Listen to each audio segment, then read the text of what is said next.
in the year 1768 when the Endeavour sailed from Plymouth Harbour under the command of James Cook,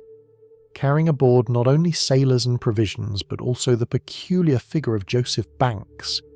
a naturalist whose wealth exceeded his years and whose curiosity would soon confront him with structures so alien that the very language of European science would prove inadequate to describe them. No one aboard that vessel understood that they were sailing toward the oldest continuously living biological constructions on the planet,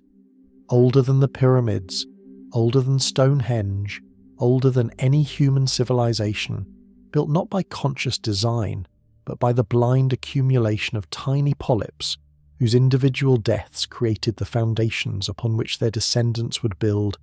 generation upon generation, in a process so gradual that a human lifetime could not measure it,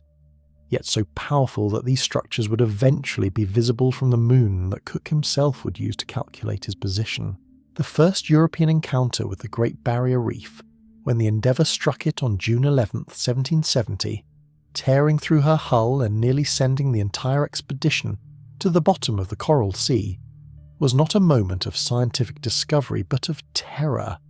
of men scrambling in darkness as water rushed into the hold, of Cook ordering everything heavy thrown overboard, including 6 cannons that still lie somewhere in that labyrinth of calcium carbonate, and it was only after they had desperately fothered the ship, dragging a sail soaked in oakum and wool beneath her hull to slow the flooding, that Banks could examine in the morning light what had nearly killed them all, finding embedded in the damaged timbers fragments of coral that he initially struggled to classify, uncertain whether they were plant or animal or some intermediate form that defied the Linnaean categories he had spent his education mastering. The Portuguese navigators of the 15th century, pushing down the African coast in their caravels, had encountered reefs off the shores of what they called Terra de Boa Gente, and they had recorded in their rutters, those jealously guarded navigational manuscripts, the locations of these ship killers,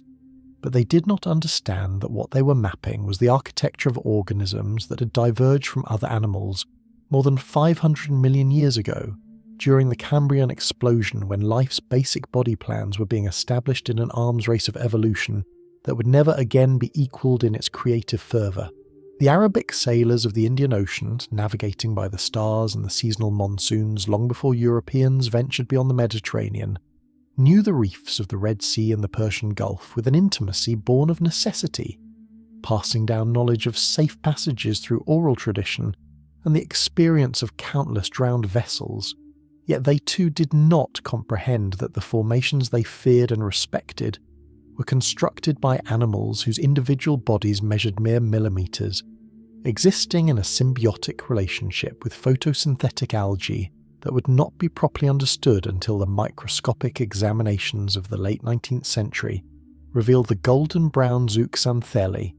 living within the translucent tissues of the polyps, trading the products of photosynthesis for the protection and nutrients the coral provided. A mutualistic arrangement so intimate that neither organism could thrive without the other in the oligotrophic waters where reefs flourish. When Charles Darwin, in his 27th year, saw his first coral atoll during the Beagle's circumnavigation, observing from the ship's deck the peculiar ring-shaped islands of the Cocos Keeling group in April of 1836, his mind was already working on the problem that would result in his theory of coral reef formation, a theory he would publish in 1842, years before The Origin of Species, and which would prove to be essentially correct, proposing that atolls formed as volcanic islands slowly subsided, while coral growth continued upward toward the light, transforming fringing reefs into barrier reefs, and eventually into atolls when the central island disappeared entirely beneath the waves, leaving only the ring of coral to mark where land had once existed. This theory was controversial, challenged by other naturalists including Louis Agassiz, who proposed that atolls formed on the rims of submerged craters, and the debate would not be definitively settled until 1952, when the United States military, preparing to test thermonuclear weapons at Eniwetok Atoll, drilled deep into the reef structure and brought up core samples showing layer upon layer of coral extending down more than 4,000 feet to the volcanic rock below, the deepest layers dating to the Eocene epoch, proving that Darwin's subsidence theory was correct, and that this particular reef had been growing upward, chasing the sunlight for more than 50 million years. The chemistry of coral reef construction depends upon the extraction of calcium and carbonate ions from seawater, a process that becomes more difficult as ocean acidification increases, and while the polyps of the 18th century knew nothing of chemistry or the coming Industrial Revolution, they were already engaged in a process that the German chemist Wilhelm Hisinger would have recognized as precipitation of aragonite, a crystalline form of calcium carbonate that the polyps deposit in an ever-growing cup-shaped skeleton beneath their soft tissue, building upon the skeletons of their ancestors in structures that grow at rates varying from less than 1 centimetre per year for massive brain corals to more than 25 centimetres annually for the fast-growing staghorn species that would later become critically endangered throughout the Caribbean. The polyps themselves, when extended for feeding, look like tiny anemones, which is fitting because they belong to the phylum Cnidaria, the same group that includes jellyfish and sea anemones, and they are armed with specialised cells called nematocysts that fire barbed, venomous threads to capture zooplankton drifting in the currents,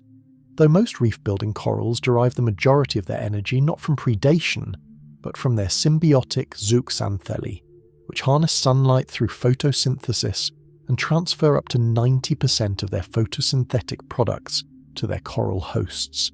making coral reefs the only marine ecosystem that is fundamentally solar-powered, rather than dependent on the rain of organic matter from surface waters. In 1771, while Cook was still mapping the Australian coast, a French expedition under Louis-Antoine de Bougainville was exploring what would become French Polynesia, encountering reefs that Bougainville described in his journals with a mixture of aesthetic appreciation and navigational dread, noting how the water's colour changed from deep blue to turquoise as the reef shallowed, a warning sign that experienced captains learned to read, though many did not learn in time, as evidenced by the Spanish galleon San Jose, which wrecked on a Philippine reef in 1763, carrying silver from the Americas worth millions of pesos, its scattered remains eventually becoming part of the reef itself as corals colonized the cannons and anchors and silver coins, incorporating human tragedy into their slow construction. The Spanish colonial administration in Manila, dependent on the galleon trade that connected Acapulco to the Philippines, lived in constant fear of reefs,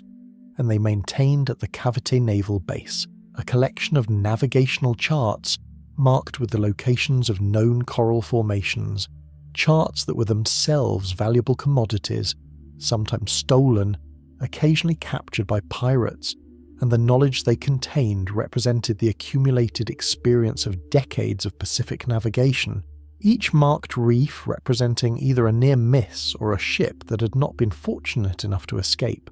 The taxonomy of corals began in earnest with the work of Jean-Baptiste Lamarck,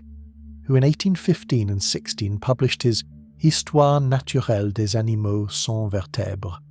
describing numerous coral species and attempting to organise them into a rational classification system, though he laboured under the misapprehension that corals were plants,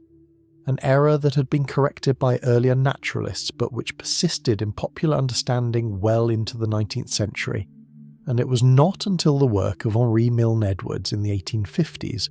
that a truly comprehensive taxonomic framework emerged, distinguishing between the hexacorals with their six-fold symmetry and the octocorals with their 8 tentacles, and further subdividing the hexacorals into the reef-building scleractinians and various other orders including the solitary mushroom corals and the ahermatypic deep-water species that build skeletons but do not rely on photosynthetic symbionts and therefore do not contribute to reef construction. The challenge of coral taxonomy was compounded by the extreme phenotypic plasticity of many species, with individual colonies varying dramatically in form depending on environmental conditions such as wave exposure, light levels, and sedimentation rates, such that a single species might appear as a delicate branching form in calm, clear water, and as a robust mounding form in high-energy environments, leading to decades of confusion in which the same species was described multiple times under different names,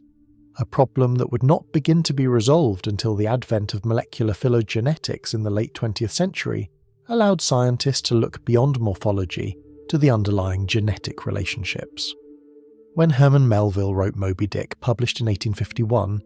he included a chapter discussing the whale's encounters with coral reefs, demonstrating that by mid-century these structures had entered the American literary imagination,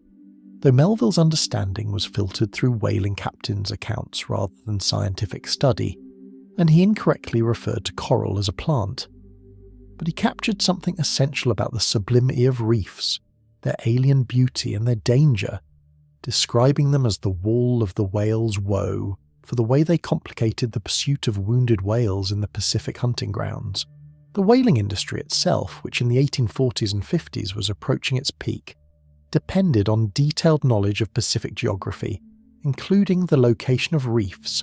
and whaling captains contributed substantially to the mapping of remote atolls and reef systems, motivated not by scientific curiosity, but by the practical necessity of knowing where fresh water could be obtained and where their ships would be safe. And the logbooks of whalers from Nantucket and New Bedford contain valuable observations of reef conditions before the age of modern scientific monitoring, though these observations are scattered through thousands of pages of other details concerning weather and whale sightings and the tedious daily routine of a vessel that might spend 4 years at sea. The process by which a coral polyp captures food involves the detection of chemical signals in the water, amino acids and other organic molecules that indicate the presence of zooplankton, triggering the extension of tentacles that in most species occurs primarily at night, when the polyp's translucent tissues will not be exposed to potentially damaging ultraviolet radiation, and when many zooplankton species migrate upward from deeper waters, in the vast daily vertical migration that is the largest movement of biomass on Earth, though the polyps neither know nor care about the circadian rhythms of their prey, responding only to immediate chemical and tactile stimuli according to the simple nervous system that characterizes cnidarians, a nerve net without centralized control that nevertheless coordinates the contraction of the polyp when disturbed, and the firing of thousands of nematocysts in the milliseconds after contact with suitable prey. Each nematocyst is a marvel of microscopic engineering, a capsule containing a coiled thread that turns inside out when discharged, powered by osmotic pressure that can reach 140 atmospheres, making it one of the fastest cellular processes in nature, and the thread itself may be equipped with barbs or sticky substances or venom depending on the species and the type of nematocyst, of which there are more than 20 varieties serving different functions, from prey, capture, defense to adherence to substrate during larval settlement. The color of coral reefs, those brilliant blues and greens and purples that stunned European explorers accustomed to the grey-green waters of the North Atlantic, derives partly from the photosynthetic pigments of the zooxanthellae, but also from fluorescent proteins within the coral tissue itself, proteins that would not be isolated and characterized until the 1960s, when scientists discovered that some of these proteins fluoresce green when exposed to blue light, a discovery that would eventually revolutionize cell biology when green fluorescent protein became an indispensable tool for tracking cellular processes, earning the Nobel Prize in Chemistry in 2008 for 3 scientists who developed its applications, though the corals that produced these proteins had been using them for purposes that remain not entirely understood, possibly as a form of photoprotection, or as a way to optimize light for their zooxanthellae, or simply as a biochemical byproduct with no particular function. The reef crest, where waves break with tremendous force, supports a specialized community of corals that can withstand the pounding that would shatter more delicate species, and these robust corals, species like Acropora palmata in the Caribbean or massive Peritas colonies in the Pacific, create the structural foundation that allows the reef to build up to sea level and beyond, forming the ramparts that protect the calmer back reef and lagoon environments, where more diverse assemblages flourish in the reduced energy conditions and the zonation of coral reefs. the predictable patterns of species distribution from shore to open ocean, reflects the varying environmental tolerances and competitive abilities of different coral taxa, with some species dominating the high-end G4 reef, while others are restricted to turbid nearshore waters where they can tolerate higher sedimentation that would smother their more fastidious relatives. In 1842, the United States exploring expedition under Charles Wilkes surveyed numerous Pacific reefs, producing charts that would be used by American navigators for decades, and Wilkes collected coral specimens that ended up in the Smithsonian Institution, though many were poorly preserved and the collection was damaged in a fire, representing a loss of irreplaceable scientific material from reefs that in some cases no longer exist in the form they had in the mid-19th century. The expedition's naturalists described the fish they observed around reefs with an enthusiasm unconstrained by modern scientific prose, comparing the colours to jewels and rainbows and stained glass, and while their descriptions were criticised by more austere colleagues as excessively poetic, they captured something that dry taxonomic descriptions could not: the overwhelming visual richness of reef communities where a single coral head might harbour dozens of fish species, hundreds of invertebrate species, thousands of individual organisms all interacting in ways that would take more than a century of ecological research to begin to unravel. The geological record of coral reefs extends back through deep time, with reef-building organisms changing in identity but the ecological role remaining constant. And during the Devonian period, some 380 million years ago, the organisms building reefs were not corals but rather stromatoporoids and tabulate corals, groups that would be decimated in the mass extinction at the end of the Devonian, and the modern scleractinian corals that build today's reefs appeared in the fossil record during the Middle Triassic, roughly 240 million years ago, surviving the end Triassic extinction that eliminated many other groups and diversifying through the Jurassic and Cretaceous periods, though they were severely reduced by the Cretaceous-Paleogene extinction 66 million years ago, the same event that killed the non-avian dinosaurs, and it took roughly 10 million years for reef ecosystems to recover to their pre-extinction diversity, a timescale that should give pause to anyone contemplating the modern decline of reefs, because evolutionary recovery from mass extinction operates on timescales measured in millions of years, far beyond any human concern or conservation plan. When the naturalist Louis Agassiz visited the reefs of Florida in 1851, travelling by boat from Key West and examining the coral formations that fringe the Keys, he was struck by what he perceived as evidence of design in nature: the intricate structure of individual coral colonies and the complex three-dimensional architecture of the reef, convincing him that such order could not arise from unguided natural processes, and he remained a critic of Darwin's evolutionary theory until his death in 1873. Unable to reconcile his religious convictions with a mechanistic explanation that coral reefs were the product of millions of years of natural selection, operating on random variation.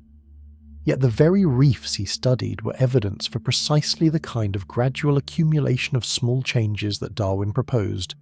each polyp building its skeleton according to genetic instructions inherited from its parents,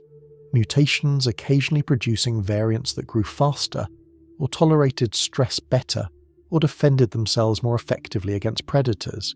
and these variants left more offspring, gradually shifting the characteristics of populations across generations in a process that was imperceptible on human timescales, but which had produced the extraordinary diversity of coral forms that Agassiz himself had catalogued. The reproductive biology of corals involves both sexual and asexual reproduction, with most species capable of fragmenting to produce clonal offspring when branches break off during storms, and attached to substrate where they continue growing, but also engaging in sexual reproduction through synchronized mass spawning events during which entire reefs release eggs and sperm simultaneously, usually on specific nights following the full moon when tidal and lunar cues align, creating underwater blizzards of gametes that early observers found almost magical in their timing and scale. The first detailed scientific description of mass coral spawning was not published until 1981, when Australian researchers observed the phenomenon on the Great Barrier Reef, shocking the scientific community which had assumed that corals spawned sporadically and that the larvae were rarely observed because they were produced in small numbers.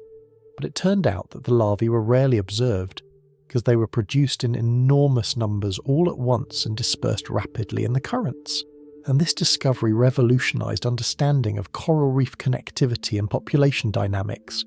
revealing that reefs separated by hundreds of kilometers might be linked by larval dispersal,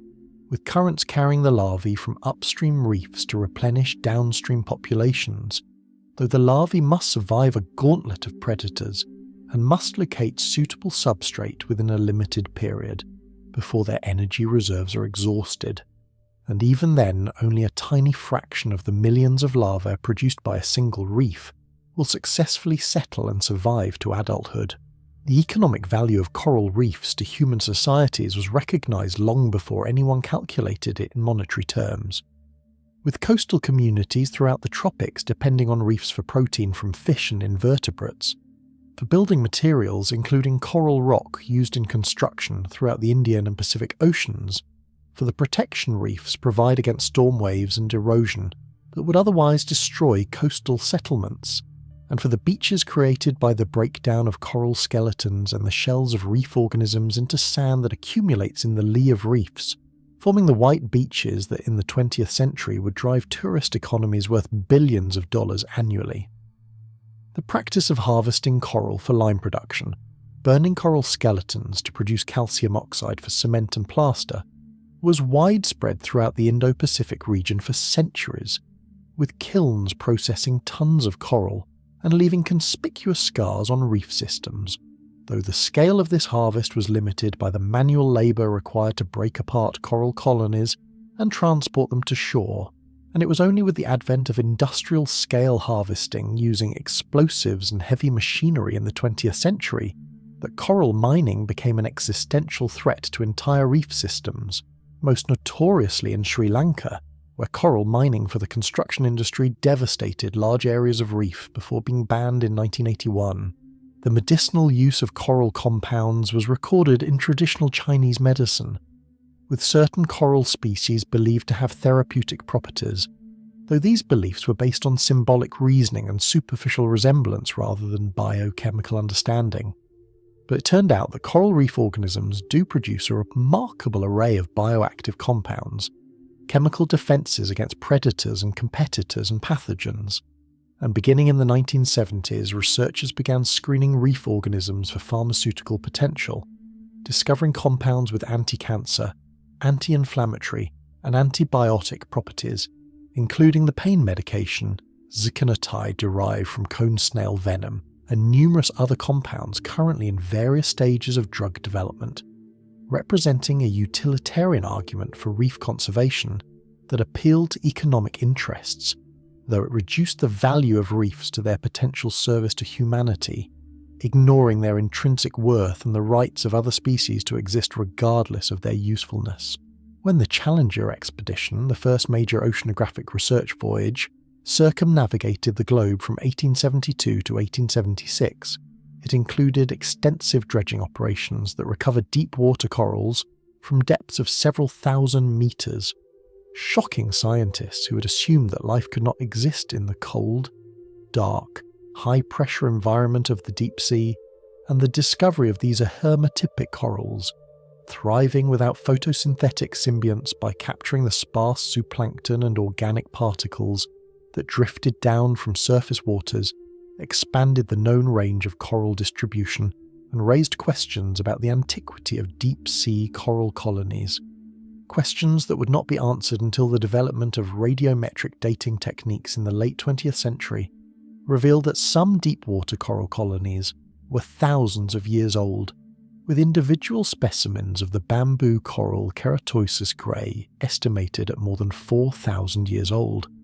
making them among the oldest living animals on Earth,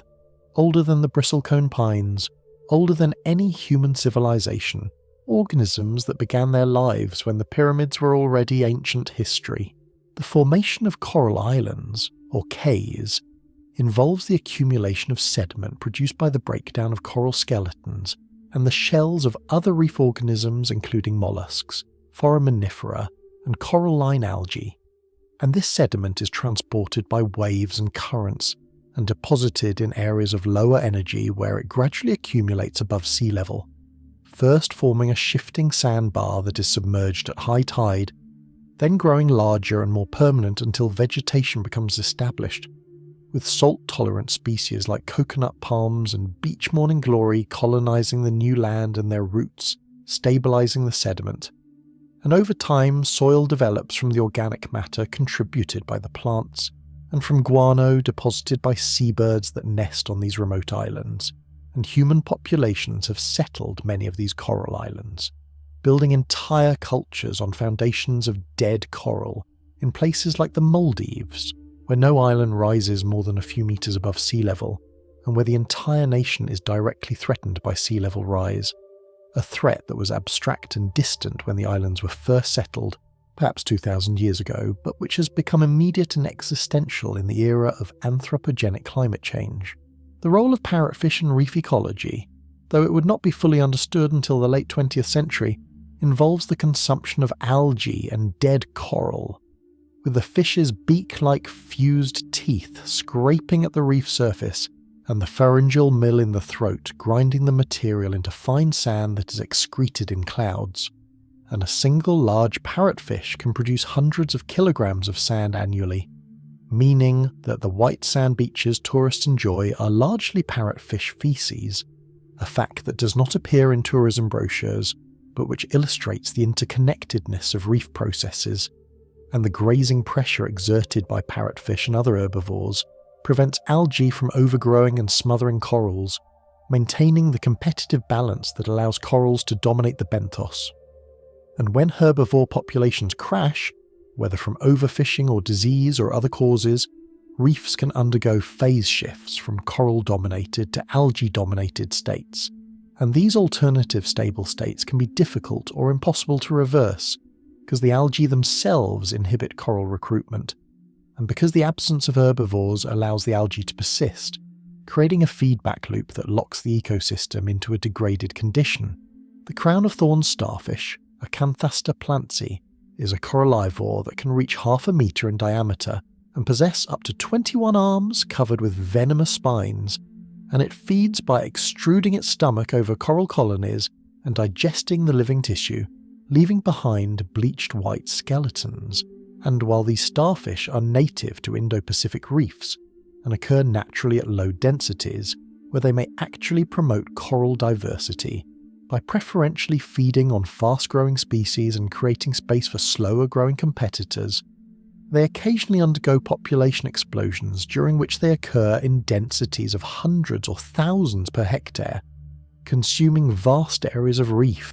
and the causes of these outbreaks have been debated for decades, with hypotheses ranging from the removal of predators, like the Triton trumpet snail by shell collectors,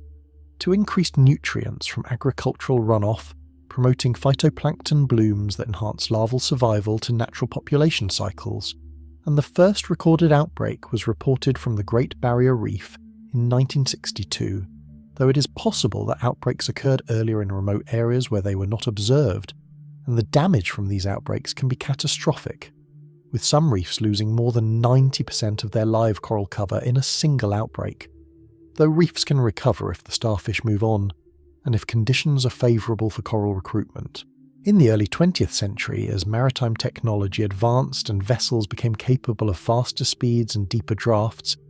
the danger posed by reefs actually increased, despite better charts and eventually electronic navigation, because ships moving at 20 knots have little time to react when a reef is sighted, and the economic importance of shipping channels through reef regions led to extensive surveys, and in some cases the deliberate destruction of reef sections to widen passages, most dramatically in the Pacific during World War II when American military forces blasted channels through reefs to allow landing craft access to beaches, destroying in minutes reef structures that had taken thousands of years to grow, though in the context of a war that killed tens of millions of people. The destruction of corals seemed trivial,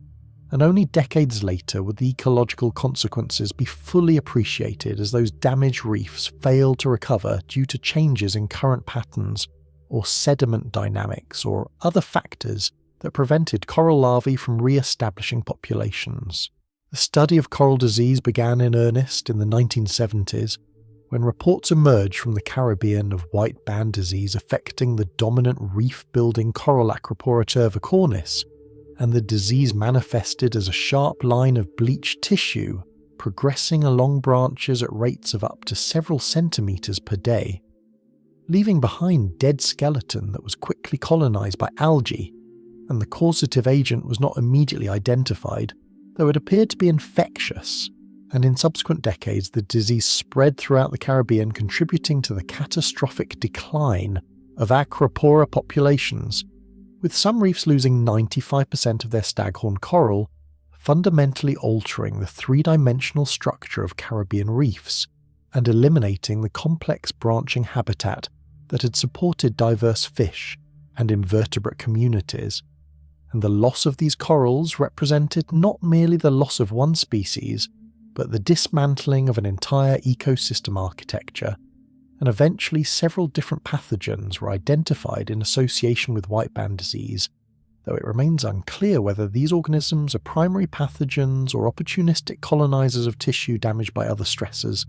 and the disease appeared to be exacerbated by environmental stress, including elevated temperatures and poor water quality, suggesting that the proximate cause might be pathogenic, but the ultimate cause was the degradation of environmental conditions. The practice of coral gardening, though it would not be formalized until the 21st century, has historical precedents in some Pacific Island cultures, where broken coral fragments were deliberately placed to create fish habitat or to extend reef structures, and the technique involves collecting coral fragments or cultivating them in nurseries before outplanting them to degraded reefs. And while proponents argue that this approach can accelerate reef recovery, critics point out that it addresses only the symptoms of reef decline rather than the underlying causes such as warming temperatures, ocean acidification, overfishing, and pollution, and that transplanting millions of coral fragments will accomplish little if the environment that killed the original corals remains unsuitable. But nevertheless, coral restoration projects have proliferated around the world, driven partly by genuine conservation concern and partly by the desire of tourism operators and governments to be seen doing something about reef decline, and the costs of these projects are substantial, with estimates ranging from tens to hundreds of dollars per transplanted fragment, meaning that restoring even a single hectare of reef could cost millions of dollars, and at that rate restoring the world's degraded reefs would require expenditures exceeding the gross domestic product of many nations, making it clear that restoration can be only a small part of the solution, and that preventing further degradation must be the priority. The phenomenon of coral bleaching, though it was occasionally reported in earlier decades, became widespread and severe in the 1980s, with the first global bleaching event occurring in 1998, when elevated sea surface temperatures caused corals throughout the tropics to expel their zooxanthellae, losing their colour and their primary source of energy. And while corals can survive bleaching if temperatures decline before their energy reserves are exhausted, and if they can reacquire zooxanthellae, prolonged or severe bleaching results in mortality, and the 1998 event killed an estimated 16% of the world's corals, with some regions losing more than 90%, and subsequent global bleaching events in 2010 and 2015 and 2016 demonstrated that these were not isolated incidents, but rather the new normal, with the return interval between mass bleaching events decreasing to the point where reefs did not have time to recover between disturbances, and the prognosis for coral reefs in a warming world became increasingly grim as climate models predicted that even under optimistic emission scenarios, the frequency and severity of bleaching would continue to increase, with some models suggesting that coral reefs as we know them would effectively cease to exist by the end of the 21st century, transformed into algae-dominated rubble fields, bearing little resemblance to the structurally complex ecosystems that had persisted for millions of years. The acoustic environment of coral reefs, a topic that received little attention until the development of underwater recording technology, is characterized by a constant crackling sound produced by snapping shrimp,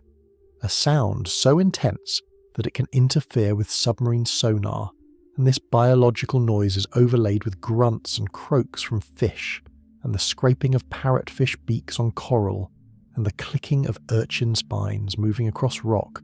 creating a soundscape that reef-dwelling organisms use to navigate and find settlement sites, with coral larvae demonstrating the ability to orient toward reef sounds in laboratory experiments, suggesting that larvae drifting in the open ocean use acoustic cues to locate suitable habitat, and this raises concerns about how anthropogenic noise from shipping and construction and military activities might interfere with larval settlement and thus with reef recovery, though the magnitude of this impact remains uncertain and is difficult to separate from the many other stresses affecting reefs. The excavation of the Eniwetok core in the early 1950s, drilling through more than a mile of coral reef to reach the volcanic basement, produced a continuous record of reef growth spanning tens of millions of years. An analysis of the core revealed layers corresponding to different geological epochs, with changes in the species composition reflecting evolutionary turnovers and mass extinctions and climate fluctuations, and the core provided physical evidence for Darwin's subsidence theory, while also revealing the extraordinary longevity of individual reef systems and their resilience across vast spans of geological time, during which they survived changes in sea level and climate that far exceeded anything occurring in the modern era. Yet the rate of current environmental change is unprecedented in the geological record, with ocean chemistry shifting faster than at any time in the past 300 million years except during the major mass extinctions.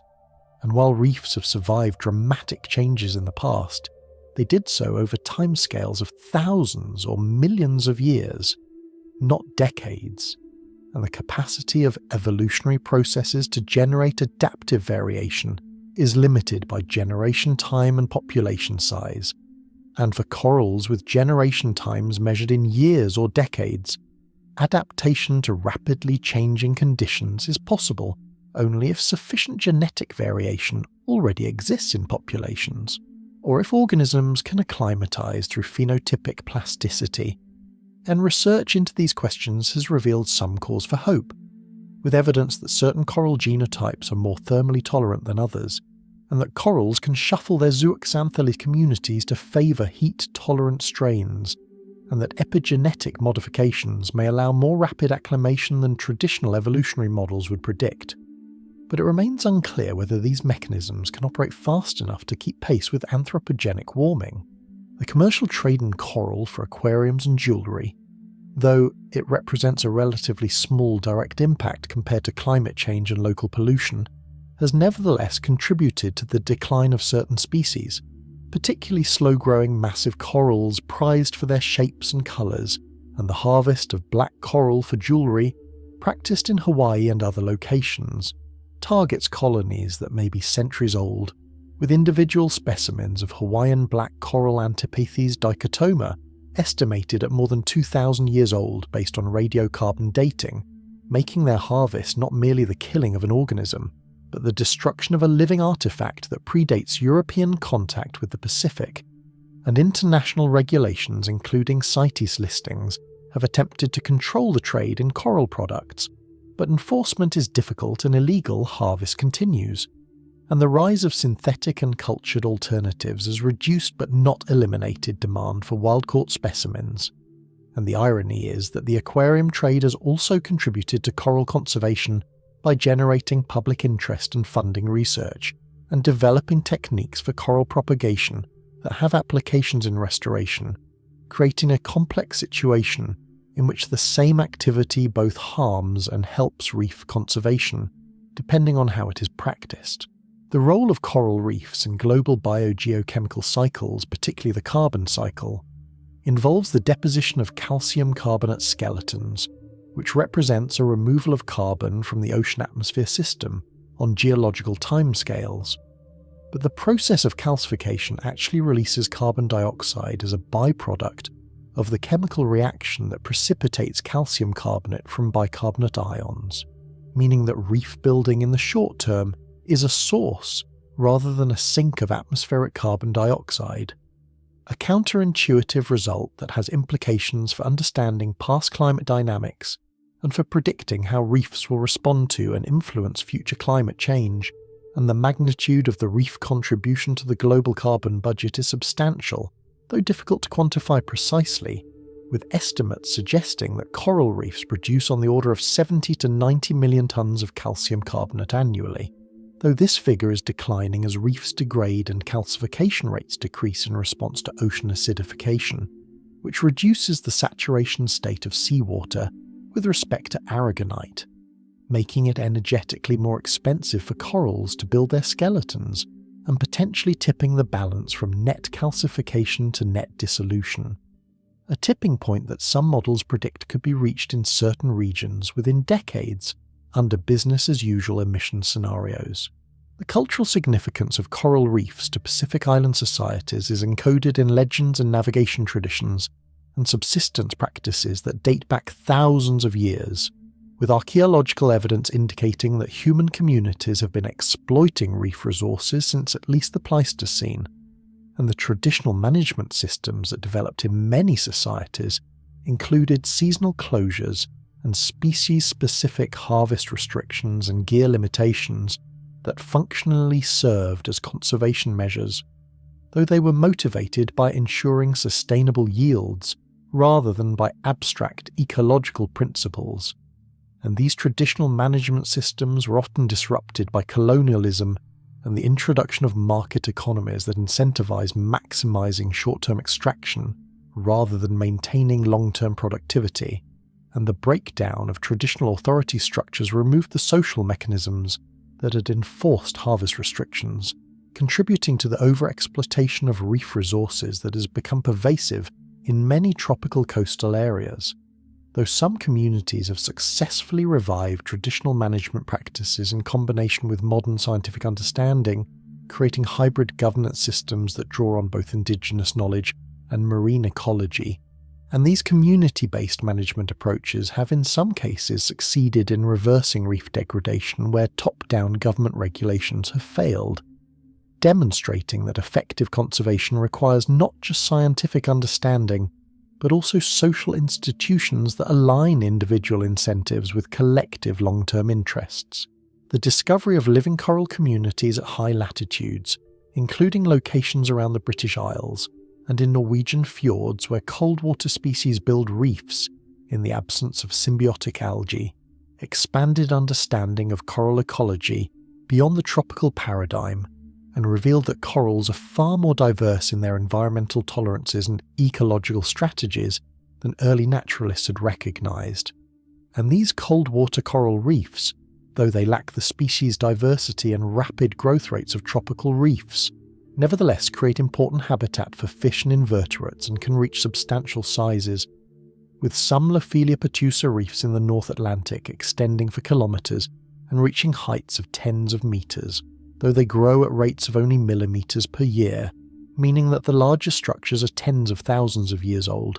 And these reefs are threatened by bottom trawling, which physically destroys the three-dimensional structure that took millennia to develop. And only in recent decades have protective measures been implemented in some areas,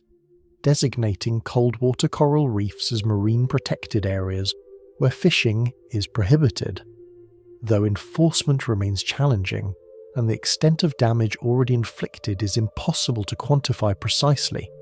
but certainly represents the loss of habitat structure that will not recover on timescales relevant to human management.